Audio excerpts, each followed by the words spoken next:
Ang notebook ng pasasalamat ni Belle. Sa wakas, Sabado na. Walang pasok sina Ate Dana at Kuya Cody kapag weekends. Ito rin ang rest day ni Tatay sa trabaho kaya sabik na sabik akong makasama ang buong pamilya. Nakaupo si Ate Dana at binabasa ang kanyang paboritong aklat. Hi Ate, pwede ba akong humingi ng tulong? Tanong ko. Hi, Belle. Oo naman. Ano yung hawak mo? Sagot ni Ate Dana. Activity namin ito sa pagsamba ng kabataan. Ang tawag dito ay My Gratitude Notebook. Hindi ko pa alam kung paano ko ito sisimulan. Pwede mo ba akong tulungan? Kinugubilinan kami na maglagay ng mga larawan ng mga bagay na ipinagpapasalamat namin. Sabi ko pa, gusto ko sanang ilagay ang pictures ng mga paborito kong aklat at mga laruan. Ngumiti si Ate Dan at sinabing, Magandang ideya yan. Yan ang ilan sa mga material na bagay na ibiniyaya ng Ama na dapat nating laging ipagpasalamat. Narinig kami ni Kuya Cody at sinabi, Bukod dyan, naaalala mo pa ba nung nagkasakit ka? Pinagaling ka ng Panginoong Diyos. Ipinagpapasalamat natin sa Ama ang pagbibigay niya sa atin ng malusog at malakas na katawan. Tama si Kuya Cody. Siguradong idaragdag ko rin yung larawan noong nasa klinik ako. Maraming salamat Ate Dana at Kuya Cody. Ipakikita ko rin ito ngayon din kay Nanay. Dali-dali akong pumunta sa kusina at ipinakita ang aking notebook kay Nanay.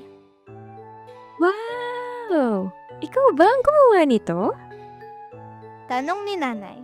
Tinulungan po ako ni na Ate Dana at Kuya Cody. Sabi ko, Kung gagawa rin ako ng ganyan, siguradong nandun din ang larawan ninyong magkakapatid.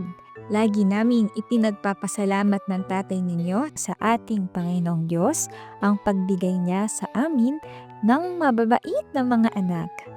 Muong kalangalang sinabi ni Nanay. Nay, gusto ko pong ilagay ang family picture natin. Nagpapasalamat po ako sa Panginoong Diyos dahil ang aking pamilya ay walang sawang tumutulong at kumagabay po sa akin. Dagdag ko, ibinigay sa akin ni Nanay ang isang kopya ng aming family picture na ilalagay ko sa aking notebook.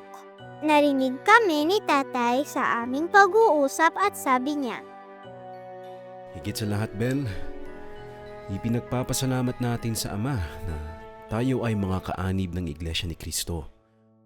At para maipakita natin ang pagkilala natin sa kanyang kagandahang loob, ay lagi natin siyang sasambahin at pupurihin. tanghalian na.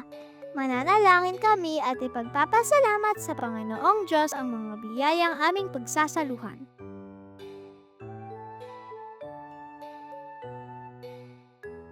Sa wakas ay kompleto na ang aking notebook.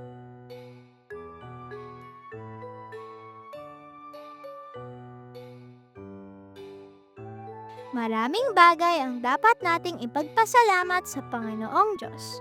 Lagi tayong magpasalamat sa Kanya sa walang hanggan niyang mga biyaya at pagpapala, lalo na ang ating pagka-iglesia ni Cristo.